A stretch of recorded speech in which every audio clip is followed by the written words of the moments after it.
Salom, Rabbimiz va Najotkorimiz Iso Masihning otasidan inoyat va tinchlik. Ommaviy axborot vositalari, televideniye, sun'iy yo'ldosh orqali bu ma'naviy almashinuvga ega bo'lishimiz naqadar ajoyib. Bizning oldimizga qo'yilgan martaba, chaqiruvimiz bor. Bizda najot e'lon qilinishi kerakligi haqida ruhiy tasavvur mavjud. Rabbimiz Iso Masih, Rabbimiz va Najotkorimiz sifatida tan olingan. Shunda ruh, inson nihoyat tinchlikka ega bo'lishi mumkin. Keyingi 30 daqiqada biz juda katta donolik bilan shunday qilamiz. Bugun men siz bilan g'alaba haqida gaplashmoqchiman. Menga bu so'z yoqadi, g'alaba. G'alabaning oz yo'li bor. G'alabani boshdan kechirish uchun o'rganishingiz kerak bo'lgan narsa bor. Men havoriyman. Miguel Angelo dunyo uchun xushxabarning vataniga aylangan Braziliyaning ajoyib shahri Rio de Janeirodagi Cristo Vive Evangelist cherkovidan. Iltimos, muqaddas ruh nima deyayotganiga quloq soling. Har kuni katta kurashlarga, katta to'siqlarga, katta qiyinchiliklarga duch kelganda ham doim men yutdim, men g'olib bo'ldim deyadigan odamlar borligini hech payqaganmisiz? Lekin siz shamol va hamma narsa o'z foydasiga bo'lsa ham doimiy mag'lubiyatda yashayotgan boshqa odamlarni ham bilasiz. Bilasizmi, ehtimol kimdir? U men g'alaba qozonib yashaydiganlardanman deydi. Boshqalari esa mag'lubiyat har kuni eshigimni taqillatib kelsin deyishadi. Va nima uchun bu sodir bo'lmoqda? Muvaffaqiyatli hayot omadmi yoki tasodifmi? Yoki Xudo tomonidan belgilangan ruhiy, Bibliyadagi yo'l bormi? Ishongan, imonli, imon inomiga ega bo'lgan, tanlanganlarning imoniga ega bo'lgan va imoni yakuniy g'alabaga olib boradigan odamni nima boshqaradi? Xo'sh, bugun siz g'alaba qozongan hayot, g'alaba shunchaki bir nechta odamlarga xos bo'lgan narsa emasligini bilib olasiz. Lekin aslida bu iymon bilan yuradigan barchaning taqdiridir. Chunki Xudo, Rabbimiz Iso Masih, yagona Xudo, haqiqiy Xudo, u fikrlaydi. Chunki u donolikning to'liqligi, u bizdan tashqarida fikrlaydi. U hamma narsani biladi. Va ularning fikrlari doimo tinchlik, yaxshilik va farovonlik haqida. Xo'sh, iltimos, men bilan birga o'ylab ko'ring. Men siz bilan Xudoning payg'ambari sifatida gaplashyapmanmi? Men siz bilan xushxabar, katta quvonch keltiruvchi sifatida gaplashyapmanmi? Men sizga o'z e'tiqodi va imonida ishonchli bo'lgan kishi sifatida gapiryapmanmi? Kimki muqaddas ruh nomidan payg'ambarlik qilib gapirayotgan bo'lsa va Injilda aytiladiki, agar siz Xudoga ishonsangiz, siz xavfsizsiz. Agar siz payg'ambarga ishonsangiz, siz farovon bo'lishingiz kerak. Demak, eshiting, Xudo sizni baraka qilgan, chaqirgan, taqdirlagan, oqlagan va ulug'lagan. Buning uchun nima? G'alaba qozonishingiz uchun. G'alaba qozonish uchun. Eski ahdda Xudoning degan so'zi bor. Buni Yoqubga ayt. Muqaddas kitobning 66 ta kitobidan birinchisi bo'lgan Ibtido kitobining 49-bobida esa bu yagona haqiqiy so'z, yagona haqiqiy ma'naviy so'z ekanligini yodda tuting deyilgan. Bir nechta so'z, bir nechta tushunchalar, bir nechta eshiklar, bir nechta yo'llar va bir nechta hayotlar mavjud emas. Iso dedi, men yo'lman. Haqiqat va hayot. Shuning uchun muqaddas kitob yagona tirik haqiqatdir. Va Xudo, ibtido kitobida aytilganidek 49-25 sizga yordam beradigan otangizning xudosi va yuqoridagi osmondan baraka beradigan qodir Xudo haqi. Barakalar bilan, chuqurlikdan ko'kraklar va onaning duolari bilan. Muqaddas kitobda yana shunday deyilgan: otangizning duosi ota-onamning duosidan ham oshib ketadi. Demak, Xudo marhamat haqida gapiryapti. Baxtli hayot kechirgan har bir inson tabiatan g'olibdir. Chunki Xudo Rabbimizning kalomini gapiradi. Bunda naqadar go'zal, qimmatli va haqiqiy va'da. Xudo sizni har sohada barakaladi. Ma'naviy soha, hissiy soha, oilaviy soha, moliyaviy soha, jismoniy soha. Shunday qilib, Xudo ishlaganda, u hayotning faqat bir qismida ishlamaydi. U butun mavjudot, ya'ni o'zi yaratgan mavjudot ustida ishlaydi. Uning ulug'vorligini ulug'lash uchun. Demak, har bir g'alaba havoriylar to'lqini bilan boshlanadi. Balki siz Braziliyada, Afrikada, Amerika qit'asida, Yevropada, Osiyoda, Yaqin Sharqda bizning Global Grace Missions orqali bo'lishingiz mumkin. Va men sizga shuni aytaman, har bir g'alaba ongdan boshlanadi. G'alaba aynan shu yerda boshlanadi. Bilishingiz kerakki, Xudo bizni g'olib ong bilan yaratgan. Pavlus Korinfliklarga yozganida u shuni aytadi: bizda Masifning ongi bor. Masifning ongi inson ongi emas. Xudoning fikrlari bizning fikrlarimiz emas. Ishayo payg'ambar shunday deydi: bizning yo'llarimiz Xudoning yo'llari bilan bir xil emas. Xudoning fikrlari ancha yuqori. Va sizga aytaman, mag'lubiyat qayta tugilgan odamning ma'naviy hayotiga mos kelmaydi. Bu mos kelmaydi. Xushxabar an'anasiga ko'ra, mag'lubiyat masifiy boshdan kechirish kerak bo'lgan narsa emas. Masifiy bo'la olmaydi. Rabbimiz va najotkorimiz Iso Masih haqida yagona va haqiqiy Xudo, yagona va haqiqiy so'zga ega, yagona va haqiqiy yo'lga ega bo'lgan, abadiyatga olib boradigan yagona to'g'ri va to'g'ri din bo'lgan masihiylik haqida e'tirof etadigan, aytadigan va guvohlik beradigan kishi. Demak, muqaddas kitobda aytilishicha, g'alaba bu erishilishidan oldingi munosabat. Bitta natija. Tushundingizmi?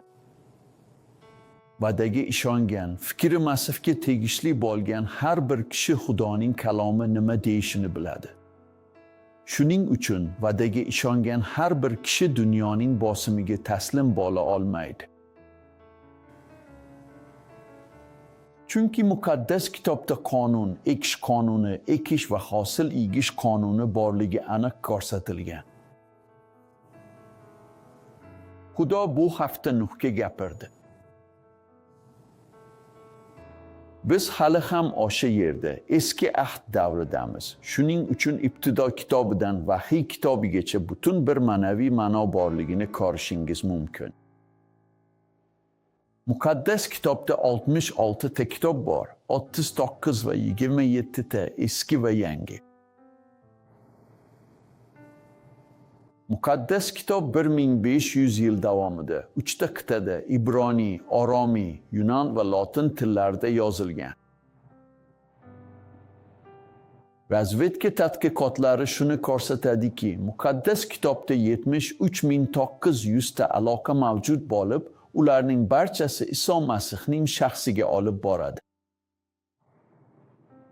Diniy kitobning bunday imkoniyatga, bunday kuchga ega bo'lishi mumkinmi? Yo'q, bu yagona. Mana Xudoning ovozi, mana bizning Rabbimiz va najotkorimiz Iso Masih. Keyin Xudo Nuhga yer turar ekan, urug' yetishtirish doim bo'ladimi dedi. Va hosil sovuq va issiq. Men o'qiyapman. İbtido 8:22. Yoz va qish, kunduz va tun. Lekin qarang, iltimos, hali ham ekish va orish ishlari bo'ladi. Demak, bu Xudo inson bilan tuzgan ahdlari orqali ishlaydi degan ma'noni anglatadi. Keyin hayotimizda hech narsa omadli emas yoki tasodifan sodir bo'lmaydi. U Nuhga Nuh yer bor ekan, urug' ekish va hosil egish vaqti sovuq va issiq, kunduz va tun g'alaba qozonmaydi dedi. Boshqacha qilib aytganda, kimdir imonni o'rnatganida, imon aniqlik, imon esa faktlarga ishonchdir. Ko'rinmaydigan, ammo umid qilinadigan narsa. Shunday qilib, kimdir imon, itoatkorlik va saxovatni eksa, Xudo natijani kafolatlaydi. Shunday qilib, hayotning barcha sohalarida hosilni yigib olish sehr emas, bu natijadir. Sadoqatni ekkanlar mo'jizalarni orib olishadi. Imonni ekkan kishi, iymon fazilatlarini yigib oling. Va bilasizki, Xudo o'z hayotini qurganlarni va hayotlarida iymon qurbongohini qurganlarni unutmaydi. Chunki buyuk to'fon otishi bilan Nuh birinchi qilgan ishi qurbongoh qurish edi. Va unda Xudo Nuhdan mamnun bo'lgani, Xudo Nuhda marhamat ko'rgani aytilgan. Chunki u Xudo bilan chuqur aloqaga ega edi. Faqat u 120 yil davomida katta suv toshqini bo'ladigan kun keladi deb e'lon qilgani va hech kim unga ishonmaganidan tashqari. Va u qat'iy turdi. Buyuk kun keldi. U oilasi 8 kishi va hayvonlar bilan kemaga kirdi va u yerda Xudo ularni sinovdan o'tkazdi. Xudo unga g'alaba keltirishidan oldin bu keksa odamning imoni. Nuh va uning avlodlaridan tashqari jami 8 kishi butun yer yuzi kuyib ketdi. Shuning uchun g'alaba tasodifan kelmaydi. U tamoyildan kelib chiqadi. Qurbongoh esa taslim bo'lish maskanidir. Biz tiz cho'kkanimizda, ibodat qilganimizda, faryod qilganimizda bu taslim bo'lish iymon maskanidir. Sadoqat haqida.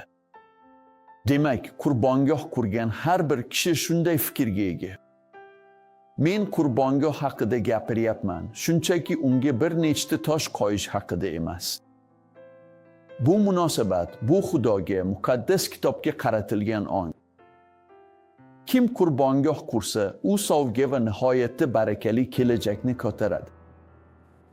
Demak, g'alaba imonning, doimiy imonning, intizomli imonning samarasidir. Imondan jasur, jasur imondan.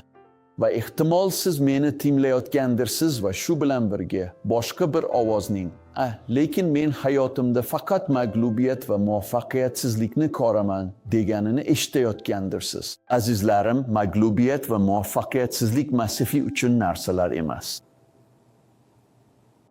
Endi keling yangi ahdga, Pavlusning Filippilik g'ayriyahudiy cherkoviga yozgan xatiga o'taylik. Va u birinchi bobda shunday deydi: Men bu xayrli ishni boshlagan kishi uni masifning kunigacha oxirigacha davom ettirishiga to'liq aminman. Iso shunday qilib Pavlus bu ishonchga ega edi. Men haqman. Men mutlaqo aminman deydi. Men seni xohlardim, hozir uyda, kasalxonada, reanimatsiya bo'limida, qamoqda, hamma narsaga qaraydigan va ko'radigan, qorong'u, go'yo ichidagidek. Qorong'u tunnel yo'limni paypaslab o'tmoqda. Hayotim oldinga siljimayapti, ishlar yaxshilanmayapti, hech narsa bo'lmayapti. Yangi tinglang. Pol, men mutlaqo aminman dedi. Demak, u iymonli odam edi. Men hozirgina senga aytdim. Yakob, men hozirgina Nuh haqida aytdim, iymonli odamlar. Iymon nima? Takrorlang, havoriyim. Iymon bu aniqlik, bu ruh tomonidan berilgan ishonchdir. Xudoning muqaddas ruhi, u tanlagan, ajratgan, chaqirgan, oqlagan va ulug'laganlar. Isoni Rabbimiz va najotkorimiz deb bilgan har bir kishi faqat Isoni Rabbimiz va najotkorimiz deb tan olishi mumkin. Agar iymon inomi ruhda, hayotingizda, ongingizda va qalbingizda bo'lsa. Endi men bilan birga oylab ko'ring. Iltimos, o'zingizga, men azob-uqubat karmasi bilan tugilganman deb aytganlar, buni bugun Iso nomi bilan hayotingizdan olib tashlang. Lekin oilada irsiy la'nat mavjud. Bu Iso Masih nomi bilan buzilgan. Demak, siz hech narsa ish bermaydi, deyapsiz. Braziliyada ishlash uchun ruxsatnomam bor. 22 ta kompaniyada ishlaganman. Bor qobiliyatlarim bilan ishga kirsam, ishdan bo'shatishadi. Siz meni tinglashingiz kerak edi, chunki siz faqat bitta odamni tinglamaysiz. Siz ruhning gapirayotganini eshityapsiz. Pavlus shunday degan, men to'liq aminmanki, yaxshi ishni boshlagan, Xudo nimani sevishni boshlagan bo'lsa, u ham yaxshi. Xudo biror ishni tugallanmagan holda qoldirib boshlamaydi. U shunday dedi, men yaxshi ishni boshlagan odam uni oxirigacha davom ettirishga to'liq ishonaman. Xudo sizni faqat yarmigacha shifoladimi? Xudo hayotingizga ozgina najot keltirmadimi? Xudo sizga qobiliyat bermasdan turib biror narsa berdimi?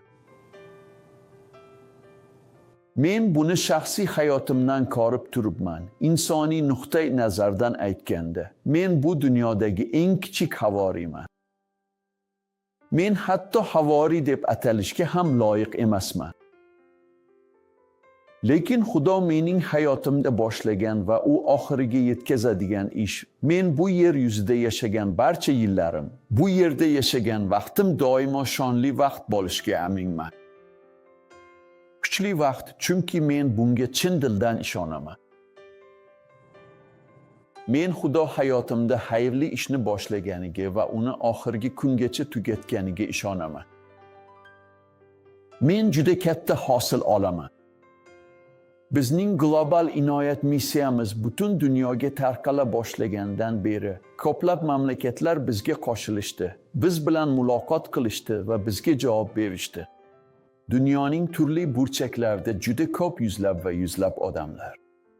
Ular bu dasturlardan chiqayotgan bu ovoz dinning ovozi emas, balki Xudoning ovozi ekanligini eshitdi va tushuna boshladilar. Azizlarim, din qutqarmaydi, butlar qutqarmaydi, tasvirlar qutqarmaydi, piramidalar qutqarmaydi, daraxtlarni quchoqlash qutqarmaydi.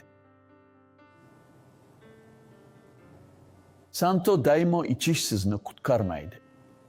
Yoaskusni qabul qilish sizni qutqarmaydi. Butga ega bo'lish va uning oldida sajda qilish najot bermaydi.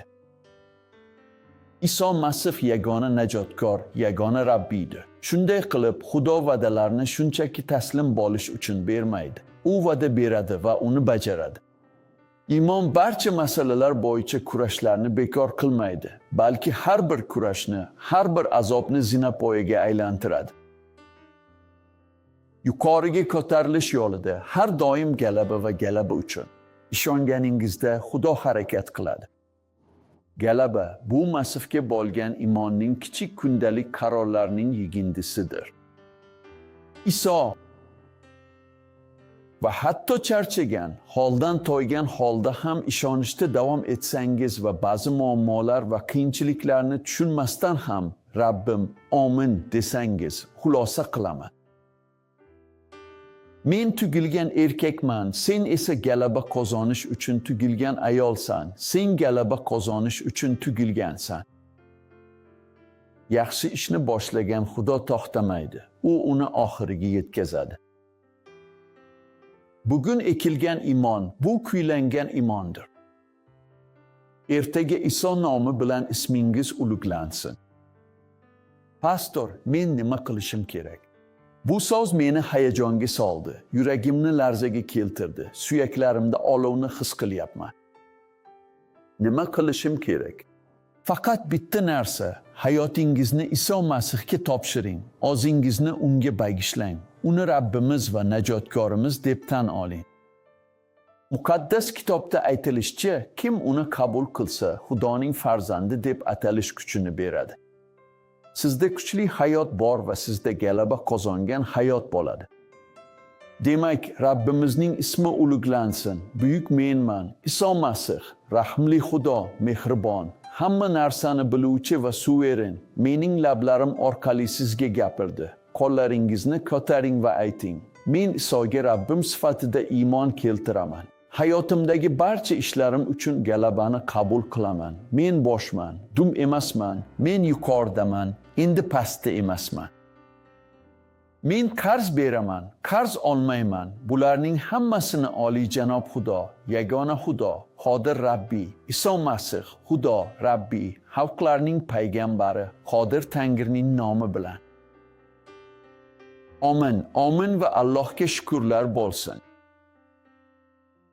Azizlarim, agar biz bilan bog'lanmoqchi bo'lsangiz, mana bizning telefon raqamimiz. Braziliyada bu 5521. U sizning ekraningizda 99127 4154.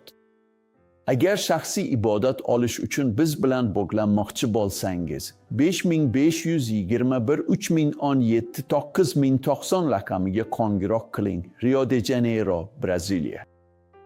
Bugun yakshanba va endi soat 9:00da biz Xudoning saroyi bo'lgan Tirik Masih soborida buyuk iymon yig'inini o'tkazamiz. Bu sobor Rabbimiz Iso Masihning shon-shuhrati uchun, uning barcha samoviy ta'minoti bilan qurilgan, chunki osmonlar har doim mening xizmatim ustida ochiq. Rua Marit 320 Campinos mahallasida, Rio de Janeironing garbiy hududida siz har doim orzu qilgan yo'lni shu yerda topasiz. Lekin ehtimol men uzoqdamanki, boshqa mamlakatdaman. Ijtimoiy tarmoqlar orqali cherkov a'zosi bo'ling. Xizmatimizda bugun soat 9, oh va 17, oh-ohda Tristo Vivoda 2 ajoyib uchrashuv bo'ladi. Va siz Rio de Janeiroda bo'lganlar buni o'tkazib yubormoqchimisiz? Bu keyinga qoldiriladimi? Siz ishni keyinga qoldirmoqchimisiz? Bilasizki, kechiktirish shaytoniy narsa, chunki odamlar hayotdagi hamma narsani keyinga surib, bir kun kelib hamma narsa yaxshilanishini va sodir bo'lishini kutishadi. U kun hech qachon kelmaydi. Agar qaror qilsangiz, bugun aynan shu kun. Amin. Katta rahmat. Muqaddas ruhning ovozini tinglaganingiz uchun tashakkur. Rabbimizning payg'ambarini tinglaganingiz uchun tashakkur. Xudoning kalomiga quloq solganingiz uchun tashakkur. U qaytib kelmaydi. Muqaddas kitobni, par excellence sozini, sozlar kalomini bosh qoldirmaydi. Men bilan birga ishlayotgan ijtimoiy tarmoqlar, televideniye, radio, sun'iy yo'ldosh va xalqaro tarmoqlar orqali xabar tarqatayotgan birodar va opa-singillar jamoamga minnatdorman. Men evangelist cherkov va odamlariga minnatdorman. Masih tirik. Masih cherkovining Xudoning xalqi bo'lgan maxsus xalq bu yerda va 123 mamlakatda yashaydi. Ular Xudo shohlikning rivojlanishi uchun, o'zining ulug'vorligi uchun ko'targan xalqdir. Va Iso bizning guvohligimiz va kalomni e'tirof etishimiz orqali barcha xalqlarni zabt etsin. Men Turbomil, Vilemil Mesquitadan bo'lgan Rodrigo Ambrosi va Fabiana Ambrosi oilasiga minnatdorchilik bildirmoqchiman. Men juda yaxshi ko'radigan bu oila, Tirik Masihning oilalari kabi muborak, ammo ularda xabarni tarqatishga juda katta e'tibor qaratilgan. Assalomu alaykum, aziz bolalar.